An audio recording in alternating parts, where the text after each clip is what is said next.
Hello class 4 बच्चों। पिछली class में हमने आपकी हिंदी साहित्य की पुस्तक का पाठ 13 अंतरिक्ष यात्री राकेश शर्मा का वाचन किया था, जो पूरा नहीं हो पाया था। आज उसी क्रम में मैं पाठ का वाचन पूरा करवाने जा रही हूँ। आप लोग अपनी हिंदी साहित्य की पुस्तक का पेज नंबर 76 निकालिए। और इससे पहले कि मैं पाठ का वाचन शुरू करवाऊँ, एक बार हमने पिछली क्लास में जो पढ़ा था हम उसको दोहराते हैं। तो बच्चों, हमने पिछली क्लास में पढ़ा था कि राकेश शर्मा, जिनका जन्म पंजाब के पटियाला शहर में हुआ था और उनकी पढ़ाई लिखाई आंध्र प्रदेश में हुई थी, और बचपन से ही राकेश शर्मा को विमान चालक बनने का शौक़ था। इन्होंने क्या करा था, 1967 में राष्ट्रीय रक्षा अकादमी में प्रवेश लिया और 4.5 साल के बाद भारतीय वायुसेना में कमीशन प्राप्त करा और इनको अनेक प्रकार के विमान चलाने में सफलता प्राप्त हुई। तो बच्चों, राकेश शर्मा का सपना भगवान ने जल्दी पूरा किया। सोवियत रूस के वैज्ञानिकों ने भारत को अंतरिक्ष यात्रा का निमंत्रण भेजा और भारत सरकार ने इस निमंत्रण को खुशी खुशी स्वीकार कर लिया, और इसके लिए वह योग्य, दक्ष, साहसी व स्वस्थ व्यक्ति की तलाश में जुट गई। और अनेकों व्यक्तियों की जांच के बाद केवल 4 वायुयान चालकों को मॉस्को भेजा गया, और जिनमें से अंत में इस प्रशिक्षण के लिए केवल राकेश शर्मा को ही चुना गया। अब हम आगे पढ़ेंगे। योग्यता परीक्षा के बाद राकेश शर्मा को सितंबर 1982 में मॉस्को के पास स्थित स्टार सिटी ले जाया गया, जहां गागरिन प्रशिक्षण केंद्र है, जहां अंतरिक्ष यात्रियों को प्रशिक्षण दिया जाता है। तो राकेश शर्मा को चुनने के बाद, योग्यता परीक्षा करने के बाद सितंबर 1982 में मॉस्को के पास स्थित स्टार सिटी ले जाया गया, जहां पर क्या है, गागरिन प्रशिक्षण केंद्र, जहां पर अंतरिक्ष यात्रियों को ट्रेनिंग दी जाती है। सबसे पहले उन्होंने रूसी भाषा सीखी। कौन सी भाषा सीखी? रूसी। उनका प्रशिक्षण, उनकी ट्रेनिंग सुबह 4:30 बजे आरंभ हो जाती थी। केंद्र में उन्हें अंतरिक्ष और अंतरिक्ष यान के विषय में विस्तृत जानकारी दी गई और हर प्रकार की दुर्घटना का सामना करने के लिए भी तैयार किया गया। राकेश शर्मा ने उत्साह और समझदारी से प्रशिक्षण पूरा किया। तो बच्चों, राकेश शर्मा को जब 1982 में मॉस्को के पास स्थित स्टार सिटी सेंटर ले जाया गया, वहाँ पर अंतरिक्ष यात्रियों को प्रशिक्षण दिया जाता है, वहाँ पर गागरिन प्रशिक्षण केंद्र है।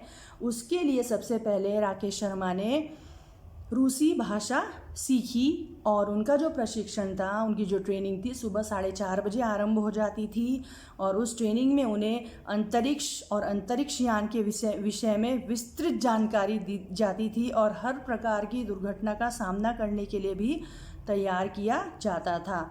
और इस प्रशिक्षण को राकेश शर्मा ने बहुत समझदारी और उत्साह से प्रशिक्षण को पूरा किया। प्रशिक्षण के बाद 3 अप्रैल 1984 को राकेश शर्मा ने अपने 2 रूसी साथियों यूरी मालिशेव और गेन्नदी स्त्रेकालोव के साथ रूस के अंतरिक्ष स्टेशन से सोयूज T-11 नामक अंतरिक्ष यान में उड़ान भरी। अब राकेश शर्मा ने जब अपना प्रशिक्षण पूरा किया, तो प्रशिक्षण के बाद 3 अप्रैल 1984 को अपने 2 रूसी साथी, जिनका नाम था यूरी मालिशेव और गेन्नदी स्त्रेकालोव के साथ रूस के अंतरिक्ष स्टेशन से सोयूज T-11 नामक अंतरिक्ष यान में उड़ान भरी। कहाँ से भरी? अंतरिक्ष स्टेशन, जो रूस का अंतरिक्ष स्टेशन था, वहाँ से सोयूज T-11 नामक अंतरिक्ष यान में उड़ान भरी। और यह 4 अप्रैल को ही भारतीय समय के अनुसार शाम 8:01 पर अंतरिक्ष स्टेशन सैल्यूट 7 नामक दूसरे अंतरिक्ष यान से जुड़ गया।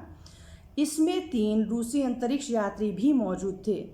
उन्होंने आने वाले तीनों यात्रियों का हार्दिक स्वागत किया। तो बच्चों,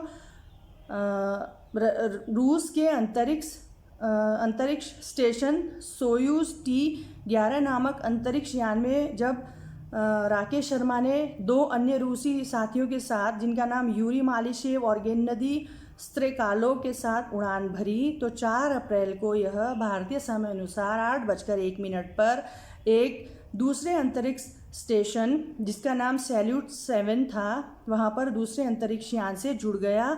उस अंतरिक्ष यान में पहले से ही 3 रूसी अंतरिक्ष यात्री भी मौजूद थे और उन्होंने आने वाले 3 यात्रियों का हार्दिक स्वागत किया।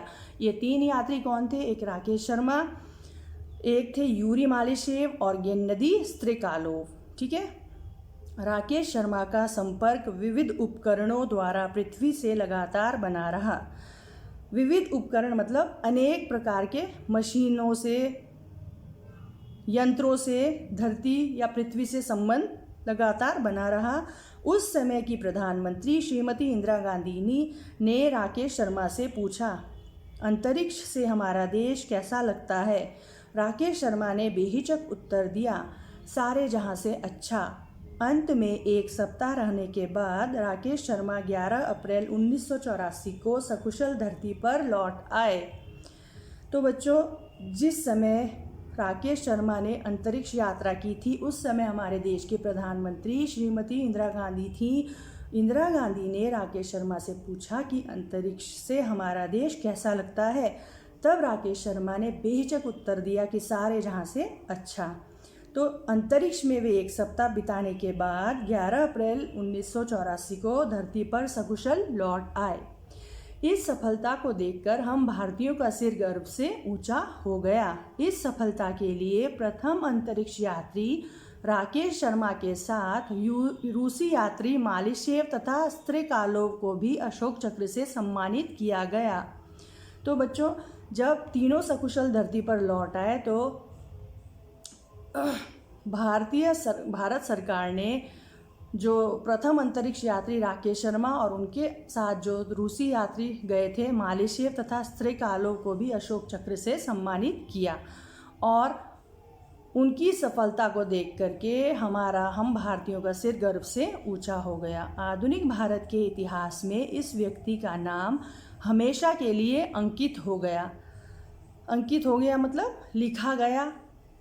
हमें भी उत्साह, लगन और परिश्रम से आसमान की ऊंचाई को छूने की आकांक्षा मन में रखनी चाहिए। तो बच्चों, उनकी इस उपलब्धि पर भारत के इतिहास में राकेश शर्मा का नाम हमेशा के लिए दर्ज हो गया, हमेशा के लिए अंकित हो गया, हमेशा के लिए लिख दिया गया। तो हमें भी उत्साह, लगन और परिश्रम से आसमान को छूने की ऊंचाई की जो आकांक्षा है, जो इच्छा है, अपने मन में रखनी चाहिए। यानी कि ऊंचे विचार रखते हुए हमेशा आगे बढ़ने की कोशिश करनी चाहिए और ऐसे व्यक्तियों की सहायता ईश्वर अवश्य करते हैं। तो बच्चों, आज हमने पाठ 13 अंतरिक्ष यात्री राकेश शर्मा का वाचन पूरा किया। अब मैं आपको इस पाठ से संबंधित गृह कार्य दूंगी। आप लोग बहुत अच्छे से सफाई से गृह कार्य को समय अनुसार मुझे भेजिए। ठीक है बच्चों, अब मिलते हैं हम अगली क्लास में।